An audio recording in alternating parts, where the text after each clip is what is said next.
Hello friends, D boss ಅವರ devil ಚಿತ್ರ ಈಗ ಎಲ್ಲ ಕಡೆ ಸದ್ದು ಮಾಡ್ತಾ ಇದೆ. ಹೌದು, ಅದರ ಅಪ್ಡೇಟ್ಸ್ಗಳಿಗಾಗಿ ಅಭಿಮಾನಿಗಳು ಕಾದು ಕೂತಿದ್ದಾರೆ. ಇವರು ಯಾವುದೇ ಒಂದು ಸಿನಿಮಾ ಮಾಡಿದರೂ ಕೂಡ ಅದು ಸೂಪರ್ ಹಿಟ್ ಆಗುತ್ತೆ.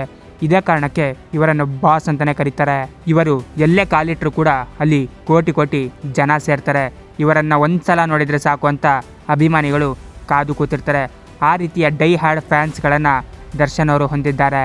ಇವರ ಡೆವಿಲ್ ಚಿತ್ರದ ಲುಕ್ಸ್ಗಳನ್ನು ಕಂಡು ಅಭಿಮಾನಿಗಳು ಒಂದು ಕ್ಷಣ ಶಾಕ್ ಆಗಿ ಹೋಗಿದ್ದಾರೆ. ಹಾಗೂ ಈ ಚಿತ್ರವನ್ನು ಹಬ್ಬದಂತೆ ಆಚರಣೆ ಮಾಡ್ತೀವಿ ಅಂತ ಈಗಾಗಲೇ ಹೇಳಿಕೊಂಡಿದ್ದಾರೆ. ಇವರ ಸಿನಿಮಾ ಬರ್ತಾ ಇದೆ ಅಂದರೆ ಸಾಕು, ಎಷ್ಟೋ ತಿಂಗಳುಗಳ ಹಿಂದಿನಿಂದಲೇ ಆ ಕ್ರೇಜ್ ಕ್ರಿಯೇಟ್ ಆಗುತ್ತೆ.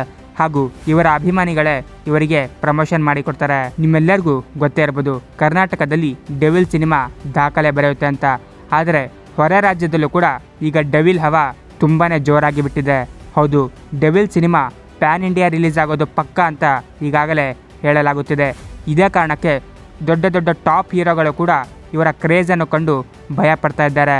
ಅವರ ಸಿನಿಮಾಗಳ ಸೋಲು ಎಲ್ಲ ಹೀರೋಗಳಿಗೆ ಕಣ್ಮುಂದೆ ಬರ್ತಾ ಇದೆ. ಇದೇ ಕಾರಣಕ್ಕೆ ಡಿ ಬಾಸ್ ಅವರನ್ನು ಬಾಕ್ಸ್ ಆಫೀಸ್ ಸುಲ್ತಾನ್ ಅಂತಲೇ ಕರೀತಾರೆ. ಇದರ ಬಗ್ಗೆ ನಿಮ್ಮ ಒಪಿನಿಯನ್ ಏನು ಕಾಮೆಂಟ್ ಬಾಕ್ಸಲ್ಲಿ ತಿಳಿಸಿ. ಹಾಗೂ ನೀವು ಕೂಡ ಡಿ ಬಾಸ್ ಅಭಿಮಾನಿಯಾಗಿದ್ದರೆ ನನ್ನ ಚಾನಲನ್ನು ಸಬ್ಸ್ಕ್ರೈಬ್ ಮಾಡಿ. Thank you.